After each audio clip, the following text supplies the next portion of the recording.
Escuchen ese retumbar.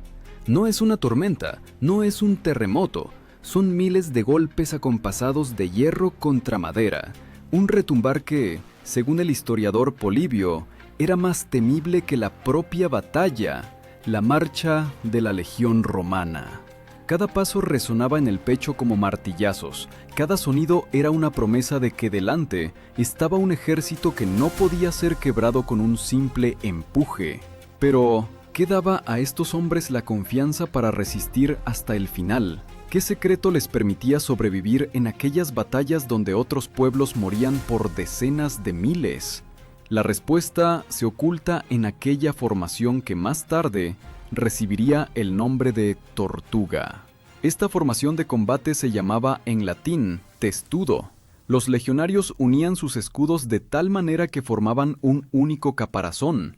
Al frente un muro, arriba un techo, a los lados defensas, como un enorme organismo vivo, donde cada hombre era una escama de la coraza.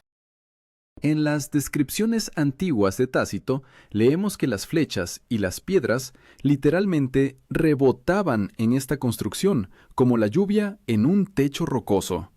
Imaginen la escena, decenas de filas de soldados doblados bajo el peso del equipo, sostienen ante sí escudos de madera con ribetes de hierro. Cada escudo pesaba más de 10 kilos. Sobre los hombros caía el peso del sol, el sudor cegaba los ojos, la respiración de los compañeros se sentía a los lados.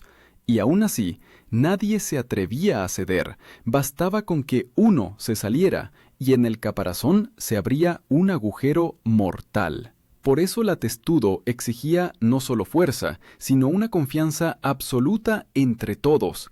El centurión romano, comandante de unos 80 hombres, tenía derecho a golpear con un bastón al soldado que se moviera aunque fuera un poco de su posición. La disciplina era más dura que el hierro, y precisamente ella convertía a la multitud en un muro. A diferencia de los guerreros bárbaros que a menudo luchaban cada uno por sí mismo, el legionario existía solo dentro de su fila, y esa dependencia hacía que su resistencia fuera verdaderamente sobrehumana. Los hallazgos arqueológicos en Britania confirman la eficacia del testudo. En excavaciones junto a antiguos fortines de campamentos romanos se han encontrado flechas clavadas en la tierra en ángulo, como si hubieran resbalado desde arriba. Los investigadores creen que así quedaban rastros del hostigamiento de los romanos protegidos por la tortuga. Incluso el tiempo dejó la huella de su invencible coraza. Reflexionen, hace miles de años, sin materiales ni tecnologías modernas, los hombres crearon el escudo perfecto de supervivencia colectiva.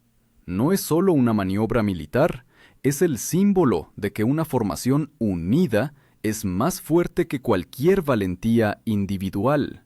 Pero, ¿cómo preparaban a esos soldados para soportar no solo el empuje enemigo, sino también su propio miedo?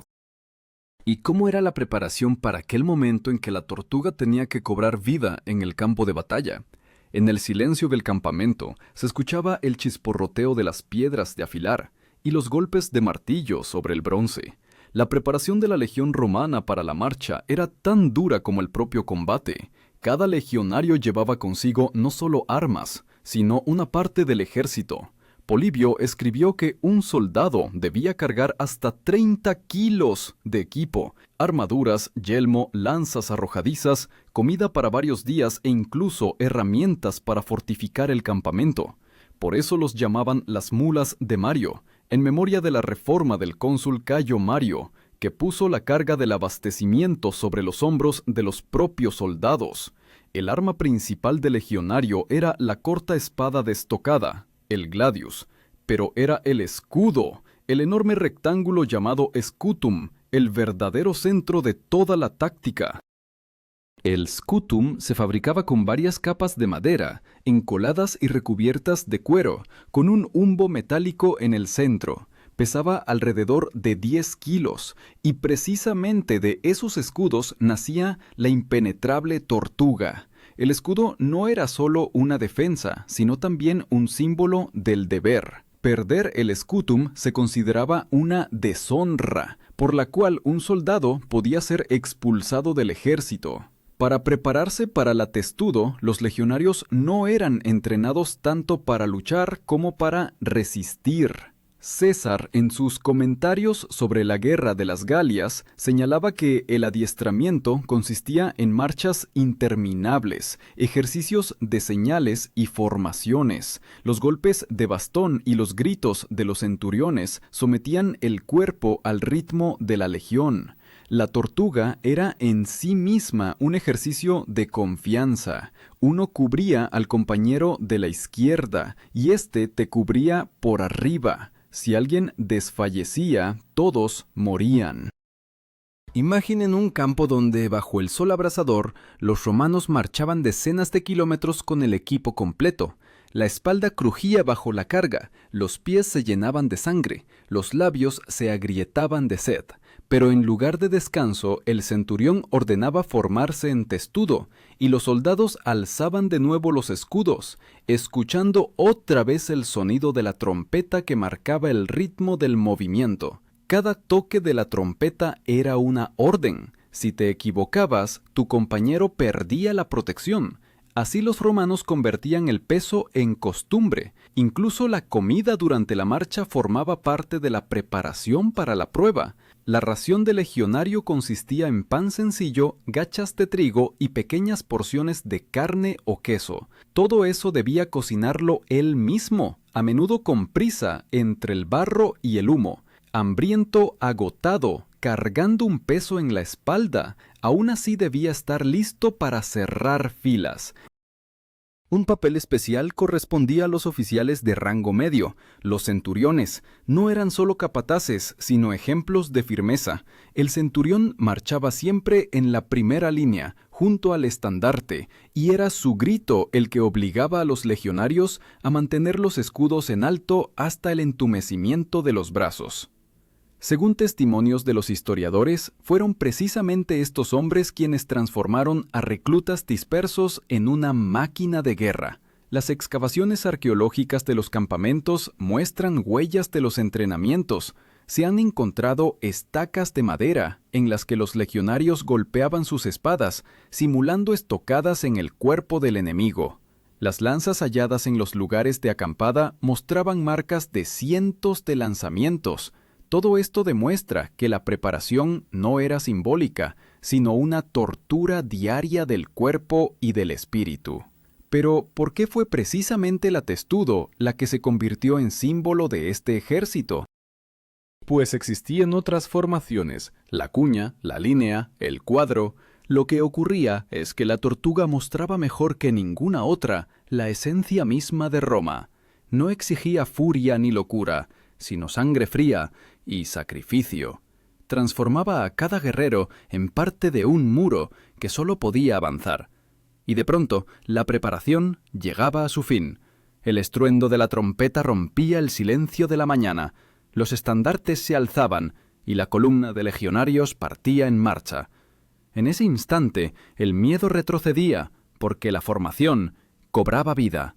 Pero, ¿cómo eran los primeros minutos de una batalla real, cuando el empuje enemigo se estrellaba contra esta disciplina de hierro? Cuando la niebla matinal se alzaba sobre el campo, se escuchaba el primer sonido de la trompeta. No se parecía a la música. Era un rugido metálico que atravesaba el aire y hacía latir el corazón más rápido. La columna de legionarios se desplegaba en formación de combate. El historiador Livio escribió que, incluso antes de que los enemigos se acercaran, los romanos transformaban el caos de la marcha en líneas precisas. No había carreras ni pánico, cada hombre conocía su lugar, cada paso estaba ensayado de antemano. La primera prueba era el hostigamiento. Galos, germanos o partos lanzaban nubes de flechas y jabalinas con la esperanza de quebrar la formación antes del choque cuerpo a cuerpo. Era precisamente entonces cuando cobraba vida la tortuga. Señal de trompeta, y los soldados alzaban los escudos, uniéndolos en un solo caparazón. Los de la primera fila protegían por delante a sus camaradas. Los de los flancos cubrían los costados, y los del centro levantaban los escudos sobre las cabezas, transformando la formación en una fortaleza viviente. Esta formación, la testudo, soportaba todo el peso de los primeros minutos. Tácito señalaba que piedras y flechas, al caer desde arriba, resbalaban sobre el techo de escudos y se estrellaban contra el suelo sin causar daño serio. Los enemigos no veían a hombres, sino a una colina en movimiento que no se detenía bajo su embate. Era la imagen misma de Roma que no cedía bajo la presión.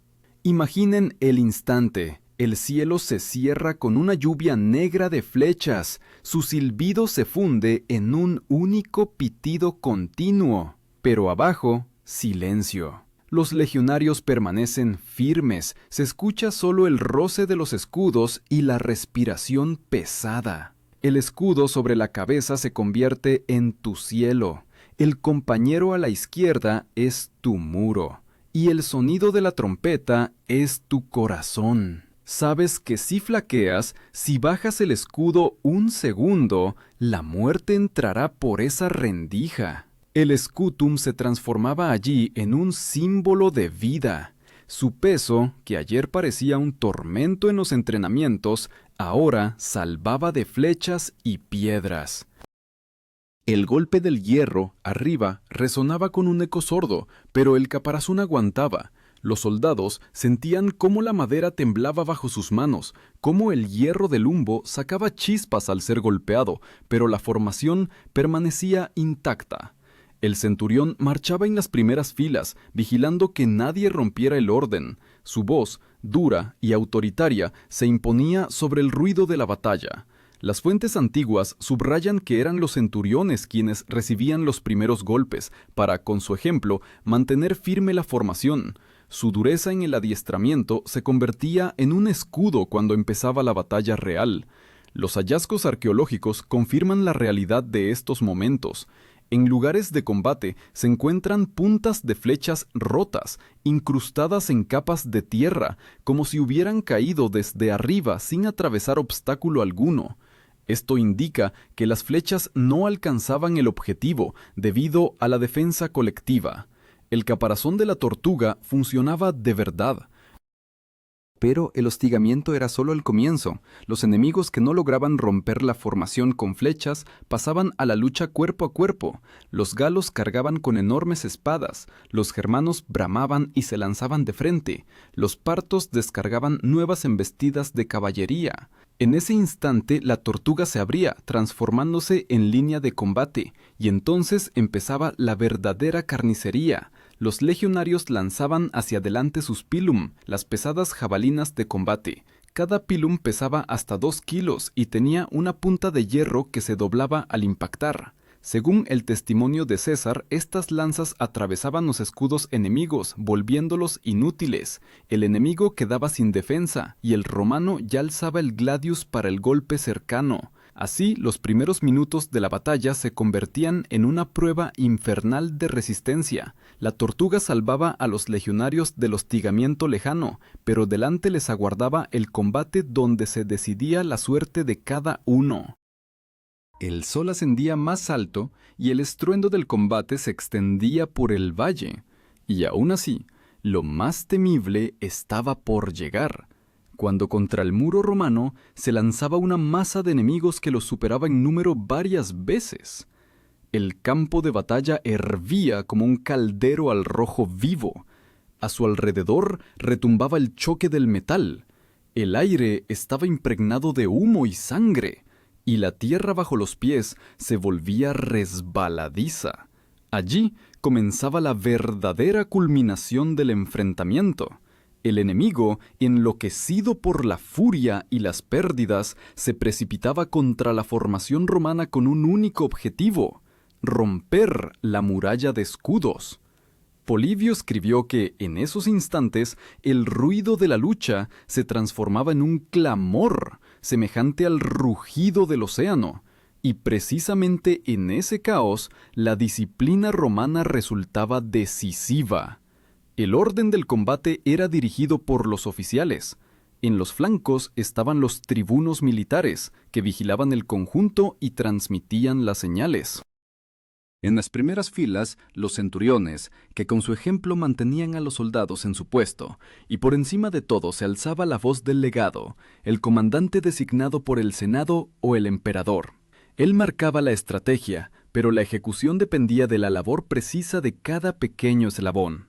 En el momento culminante, la tortuga romana recordaba a una fortaleza de piedra contra la que se estrellaban las olas. Los germanos se abalanzaban sobre ella con toda su fuerza, apretando enormes espadas y hachas, pero sus golpes solo resbalaban sobre los escuta. Los hombres dentro de la formación sentían cada sacudida como si sostuvieran el techo de una casa durante la tormenta, y aún así, el caparazón no se rompía. La testudo aguantaba la presión, y los legionarios sabían que cuanto más resistieran, más pronto se agotaría el enemigo. Aquí se revelaba la táctica de los pequeños pasos.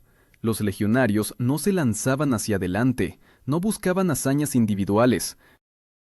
Avanzaban como un solo cuerpo, paso a paso. Cada empuje con el escudo, cada estocada con el gladius era parte de una máquina común. Para el espectador moderno, podría compararse con una línea de futbolistas que se repliega en defensa, pero haciéndolo bajo una lluvia de golpes y con el riesgo de morir en un instante. Los datos arqueológicos nos dan confirmación de la magnitud de tales combates. En el bosque de Teutoburgo, donde los romanos sufrieron una catástrofe, se ha hallado una enorme cantidad de fragmentos de armas y armaduras. Los investigadores señalan que la concentración de restos demuestra que las batallas se desarrollaban en condiciones de cerco estrecho. Incluso en la derrota, los legionarios romanos se mantenían en formación hasta el final, muriendo dentro de sus cuadros. Esto demuestra cuán profundamente en ellos estaba grabada la costumbre de combatir hombro con hombro. Las batallas duraban horas.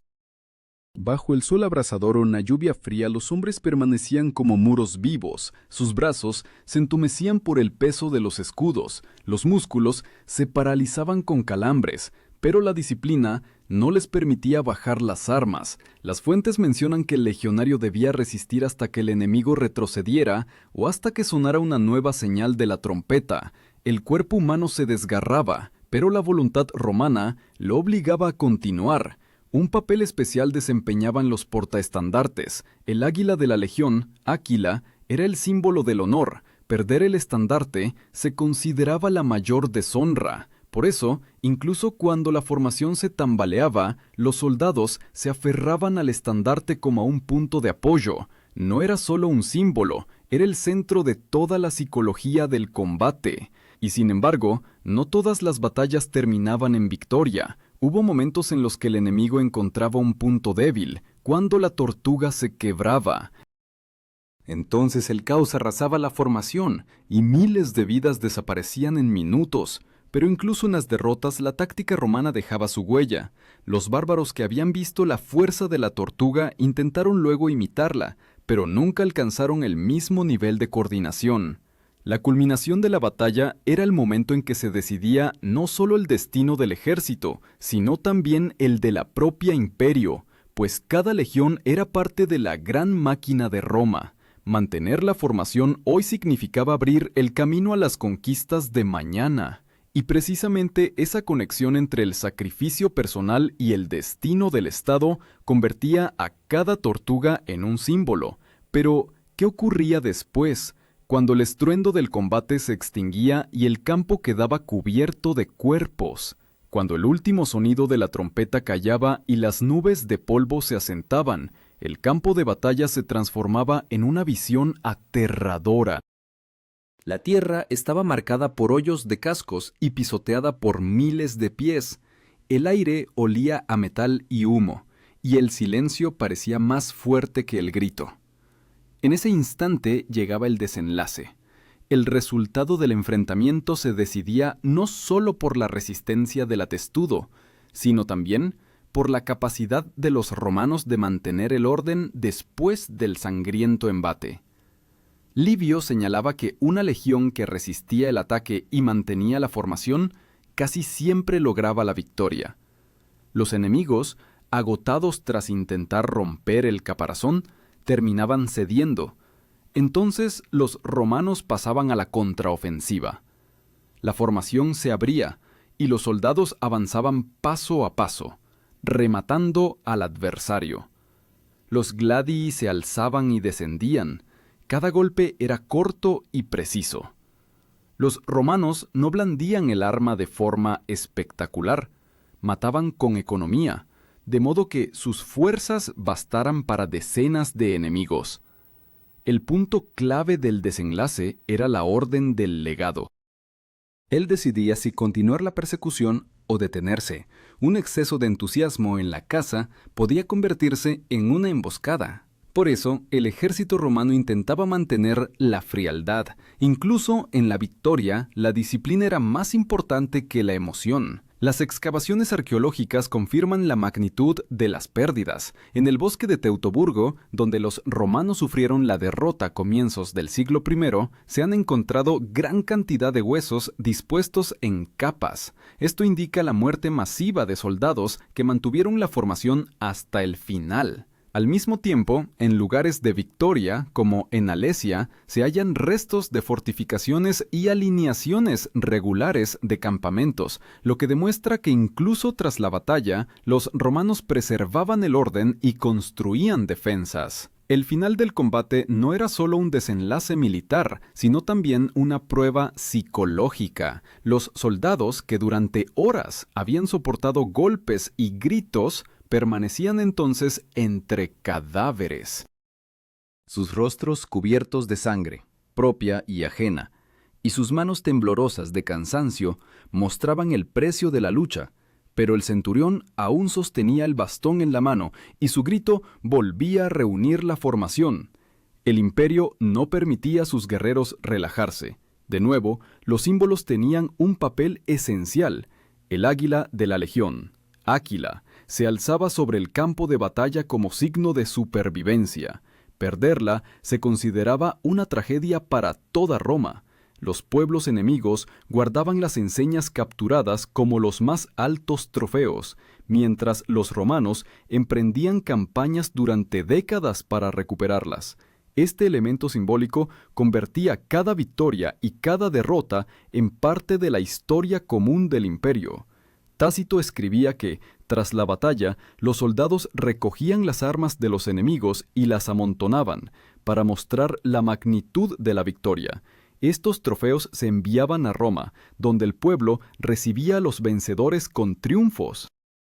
Pero, para los propios legionarios, el verdadero triunfo se expresaba de otro modo: volver con vida de la formación y poder levantar el scutum de nuevo al día siguiente.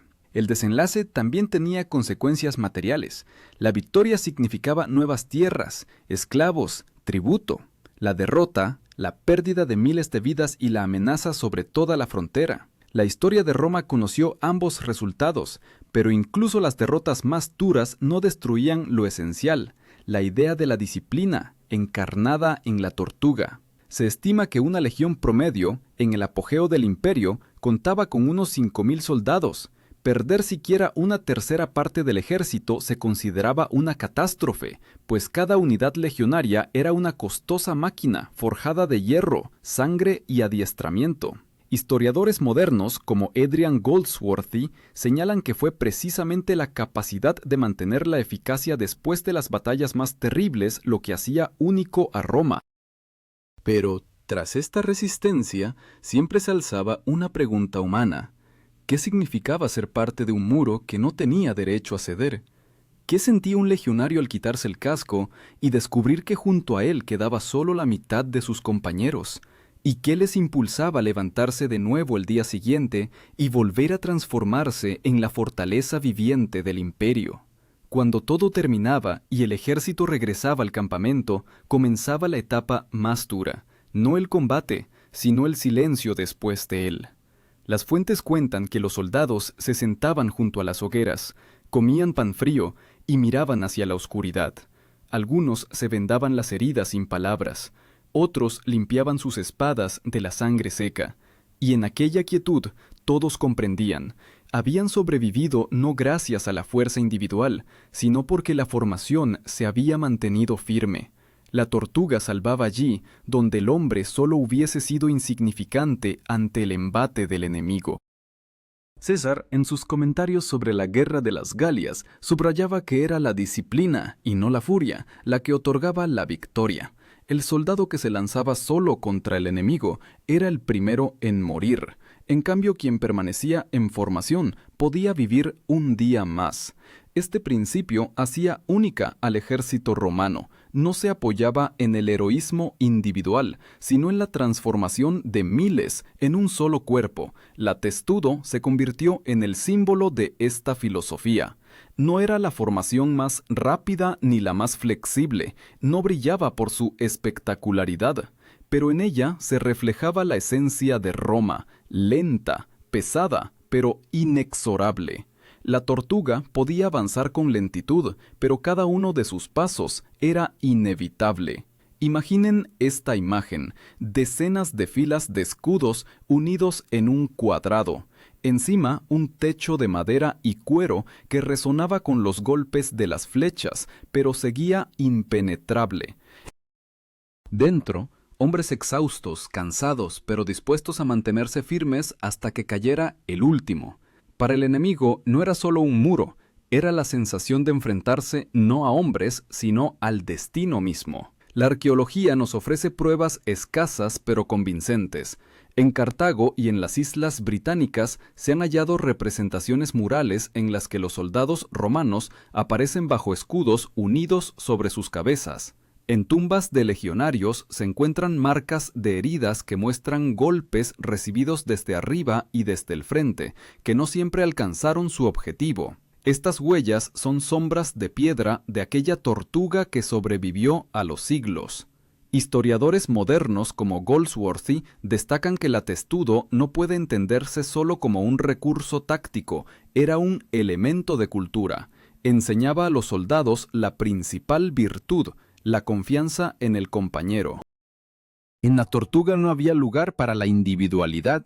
Podía ser el más fuerte o el más débil, pero solo sobrevivías junto a los demás. El desenlace de cada batalla era una lección que Roma llevaba consigo. Tras la victoria, los romanos construían nuevas carreteras, fuertes y murallas. Tras la derrota, regresaban, analizaban los errores y emprendían nuevas reformas. Incluso la catástrofe del bosque de Teutoburgo, donde 3 legiones fueron aniquiladas, no quebró al imperio. Años después, las tropas regresaron a esas tierras para vengarse. La tortuga, como símbolo de resistencia, seguía viva en su memoria. Lo más sorprendente es cómo el legado de la táctica romana se percibe incluso hoy. Los ejércitos modernos utilizan formaciones para protegerse de los bombardeos. Las unidades policiales avanzan bajo los escudos como pequeños ecos de la antigua testudo. Incluso los equipos deportivos se organizan en defensa de tal modo que el espectador recuerda inevitablemente a la tortuga romana. El símbolo de la unidad resultó ser más fuerte que el tiempo. Los historiadores discuten ¿con qué frecuencia se empleaba realmente la testudo en la batalla? Algunos sostienen que se usaba principalmente en los asedios, cuando había que acercarse a los muros bajo una lluvia de flechas. Otros afirman que también se aplicaba en campo abierto, frente al fuego distante del enemigo. Pero, más allá de su frecuencia real, el solo hecho de su existencia pasó a la memoria cultural. Incluso los enemigos de Roma, según Plutarco, veían en ella un símbolo de invencibilidad. Y aquí surge la gran pregunta, que toca a cada uno de nosotros. Han pasado miles de años, el mundo ha cambiado, pero ¿qué queda de aquella tortuga en nosotros? ¿Podríamos nosotros, hombres y mujeres del siglo XXI, resistir junto a los romanos siquiera una hora en su formación? ¿Seríamos capaces de cargar con decenas de kilos, marchar bajo el sol y la lluvia, sostener el escudo mientras del cielo cae una lluvia de hierro? Porque la fuerza de la tortuga no estaba en la madera ni en el metal, estaba en los hombres que comprendían que la supervivencia solo era posible juntos. Uno se agotaba, pero su vecino lo cubría. Uno caía, pero la formación seguía avanzando. Y precisamente esta idea, que el destino del imperio descansaba sobre los hombros de los soldados comunes, convirtió a Roma en lo que fue. Hoy, los arqueólogos siguen encontrando huellas de aquellas batallas, los historiadores escriben nuevos libros y nosotros contemplamos las piedras de anfiteatros y fortalezas. Pero detrás de esas piedras permanece una imagen, los escudos unidos, el retumbar de la trompeta, la respiración de cientos de hombres fundidos en un solo ser. Y ahora, sabiendo esta historia, cada uno de nosotros puede hacerse la pregunta: ¿qué estamos dispuestos a resistir para mantener nuestra propia formación? Podemos, como los legionarios romanos, convertirnos en parte de un muro que protege no solo a uno mismo, sino también a quienes se encuentran a nuestro lado. Porque la tortuga de Roma no es solo una estratagema militar, es una lección para la humanidad. Alguna vez, cuando tu mundo se derrumbe, lo único que podrá salvarte será estar hombro con los demás. Y precisamente por eso, 2000 años después, esta formación continúa inspirando, recordándonos de qué es capaz el ser humano común cuando su voluntad se convierte en coraza.